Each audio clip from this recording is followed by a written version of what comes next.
મસ્ત હો, મૂડમાં હો, ટોપ હોય તો ભગવાન પાસે જજો. કેમ કે આપણા રોતડા થોબડાઓ જોવા એને ગમતા નથી.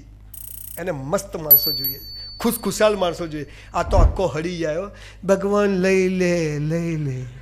ભગવાન કે ત્યાં જ રહે, ત્યાં જ રહે. તને સાલા ઉપર લઈ જઈને કરું છું, ત્યાં જ ચેપ લગાડે બધા સાલા. અમારી માંગે પૂરી કરો, આપણે ત્યાં ચાલુ. એ તો ભગતસિંહને લે, વિવેકાનંદને લે, મીરાબાઈને લે, તમને મને લઈ જઈને કરે શું બોલો? આપણે તો ત્યાં બી ક્યાંથી આવી નોટ મેં આવી તો મોકલી નથી. ઈશ્વર પાસે કશું માગવું નહીં, ખાલી સોરી ને થેન્ક યુ કહેવા જવું. આપણો પહેલો ધર્મ છે. રોજ સવારે પથારીમાંથી ઉઠો ને, કમસે કમ કરાગ્રે વસતે લક્ષ્મી, કર મૂલે સરસ્વતી, કર મધ્ય તું ગોવિંદા. ઈશ્વરને યાદ તો કરો, અલ્લાહને યાદ તો કરો કે તે મોકલ્યા છે, ઉઠાડી તો દીધા. કેટલાય ઊંઘી જાય, હવાર ઉઠતા જ નહીં. શું થયું કે ખીચડી ખાધી, દૂધ પીધું, સહી પકડે હે જોયું. એ સારી ટોપ સિરિયલ આવે છે, સખત બનાવીએ. હું તો આમ બધો ધારીને જોઉં બરાબર. એમાં આપણી સ્ટોરી દેખાય. પેલા કહે છે ને આપણે નથી કહેતા, ફરક નથી કશું. આપણો પહેલો ધર્મ છે ઈશ્વર પાસે કશું માગવું નહીં, સોરી ને થેન્ક યુ કહેવા જવું. ફૂલો જ્યાં છે ત્યાં ચડેલા જ છે, ત્યાંથી ઉતારીને બીજે ચડાવવા નહીં. સમજ પડે? જ્યાં છે ત્યાં ચડેલા જ છે. એક પથ્થર એકવાર મંદિરમાં જાય ને ભગવાન થઈ જાય છે. આપણે સાલા રોજ મંદિરમાં જઈને આવીએ પથરા જેવા. શું છે? કોઈ ફરક જ નહીં. એટલે આપણો પહેલો ધર્મ છે ઈશ્વર પાસે કશું માગવું નહીં, સોરી ને થેન્ક યુ કહેવું. ત્યાં બધા સ્પેર પાર્ટ બરાબર આપ્યા, તે ઉઠાડી દીધો, તે 2 પગ આપ્યા, તે દીકરા દીકરી આપ્યા, બધું બરાબર આપ્યું. તારો આભાર. બસ આજ દિવસ મસ્ત ગયો, તારો આભાર.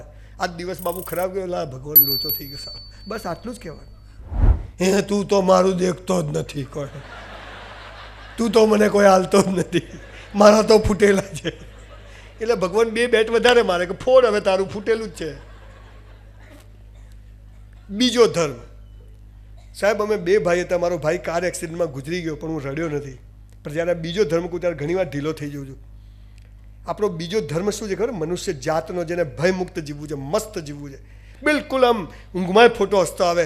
એનો બીજો ધર્મ છે મા બાપને પગે લાગો. Respect your parents. મા બાપને પગે લાગવો એ આપણો બીજો ધર્મ છે. તમારામાંથી કેટલા લોકો લાગે? Just rays your hand. ઓહો, મારા સેમિનાર વધારે હોંભળ્યા લાગે છે અહીંયા બધા. આટલા લોકો જોડે હું એક સેલ્ફી લઈશ, ફેસબુક પર અપલોડ કરીશ, અને જે લોકો નથી લાગતા એને 2 હાથથી સલામ. ઇન રિસ્પેક્ટ કરવું. ઘણા ધર્મમાં મનાય છે કે ભાઈ નહીં, તો એ એમની રીતે છે. સાહેબ, જે મા બાપને પગે લાગે છે ને, દુનિયામાં કોઈના બાપની તાકાત નથી કે એને ઝુકાઈ શકે. સાહેબ, આટલી તાકાત ત્યાં આગળ. સાહેબ, હવે તમને બીજી કાં, આપણે બધા હરામી માણસો, લોજિક ના હોય તો લાગીએ નહીં પાછા. લાલીઓ લાવ વગર લોટે નહીં. ફાયદો શું કહો? ફાયદો બતાવો. તમે સુરતમાં એક વાક્ય સાંભળ્યું છે, ફર્સ્ટ સાઇટ ઓફ લવ, પહેલી નજરનો પ્રેમ. સાહેબ, મેં તો પેલી છોકરી દેખીને બસ આ જ જોઈએ, હવે બીજી વાત નહીં. સાહેબ, મેં તો પેલો છોકરો બાઇક પરથી ઉતર્યો, આ જ જોઈએ, બસ પહેલી નજરનો પ્રેમ. આ પહેલી નજરનો પ્રેમ નથી, આ તો સેક્સ છે. આ જે જોઈને થાય ને એ સેક્સ હોય, અને સેક્સ 200 રૂપિયામાં મળે. પણ પ્રેમ કોને કહેવાય? પહેલી નજરનો.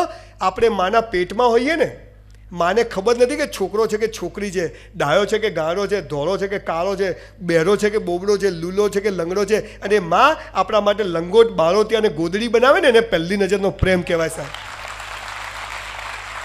And for that reason we have to bow down our parents. આ જોઈને તો બધુંય થાય. કોઈને લૂલી લંગડી કાળી કુબડી છોકરી ગમે, મનતા કહાણી ગમી ગઈ. ના થાય, બધું બરાબર હોય તો જ થાય. એટલે એ પ્રેમ નથી, એ લોચો છે. સુરતનો નહીં, આખી દુનિયાનો. આપણો બીજો ધર્મ છે respect your parents, bow down your parents. તમે લોકો ચાહતા હોય કે હું ફરીથી અહીંયા આવું, કેતનભાઈ મને બોલાવે ને આવા વિષય પર ફરીથી વાત કરું, તમને બધાને 2 હાથ જોડીને વિનંતી કરું છું. 1 રૂપિયો ફી માગી નથી કોઈ દિવસ કોઈની પાસે, પણ બધે કહું છું કે આજે જ ઘરે જજો અને તમારા મા બાપને, સાસુ સસરા ગમે તેવા હોય ને સાહેબ, ગમે તેવા હોય, જે ઝૂકે ને એ એને ગમે છે, જે નમે ને સૌને ગમે. મારી બા મને આવું કહેતી.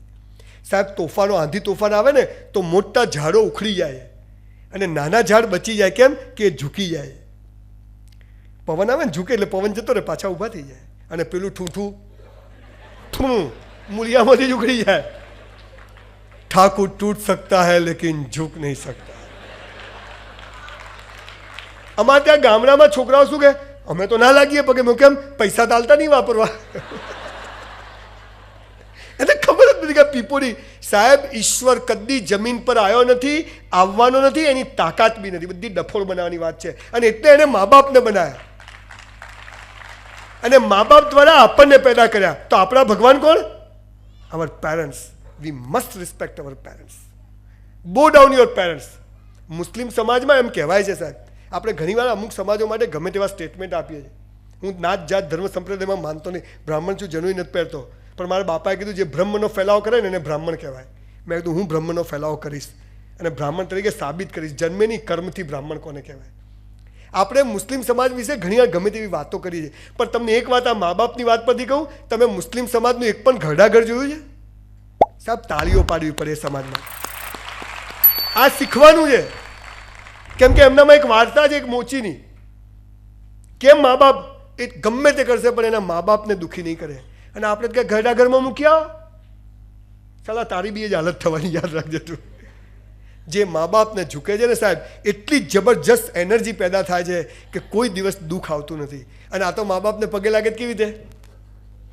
પેલી રિક્ષાને હેન્ડલ મારતો હોય ને, અને બાપાએ પાછા બે ડફોળ બનાવ્યો બીજાને, અને એમાં પીપોળી ચાલે. તારી બી જાય ને મારી બી જાય. રોજ મા બાપને પગે લાગવું આપણો બીજો ધર્મ છે. Respect your parents, bow down your parents. હું જાહેર માગું છું, આજે પણ મારી બા માટે ચણિયા, બ્લાઉઝ, સાડીઓ હું લઈ આવું છું. એના બિલકુલ ફોલ બેડિંગ થયા કે નહીં એનું ધ્યાન રાખું છું. કેમ કે એને ચડ્ડીઓને થીગડા મારીને પહેરાયા છે, પણ મસ્ત પહેરાયા. ઘરમાં 20 પૈસાનું દૂધ આવે, મહેમાન આવે તો આપણે તો ઉકાળો જ પીવાનો હોય, પણ છતાંય ખુમારી કેવી હોય જાણે લીટર દૂધ પીને ગયા. મારે પણ માર ના ખાવા દે, એનું નામ માં. સમજ પડે છે? આ મા બાપને પગે પડવાવાળી આપણી ભારતીય સંસ્કૃતિ છે. સાલું આપણે બધા ભૂલી ગયા. હાય ડેડુ. ડેડુ બી ઠૂઠા જેવું ઊભું હોય. સાલું બાઈ ને બાપા. તમને ખબર છે બાપા એટલે શું? બાપા એટલે બાનો પામો ભાગ, એટલે બાપા એમ. અને એટલે હું મારી બાનું નામ બધે બોલું છું, સંજય કુમાર મેનાબેન રાવલ. બાપા બી જોરદાર હતા, પણ બાએ જ મારા જીવનમાં બહુ અમૂલ્ય છે. તો શિવાજીમાં જીજાબાઈ જોઈએ ને, કોઈ પણ માનો જ રોલ હોય હંમેશા. એટલે હમણાં રાજકોટમાં એક સેમિનાર હતો, એ સેમિનારનું નામ હતું મધર ટચ. મેં કીધું આને મધર ટચ કહેવાય. સમજ પડે છે?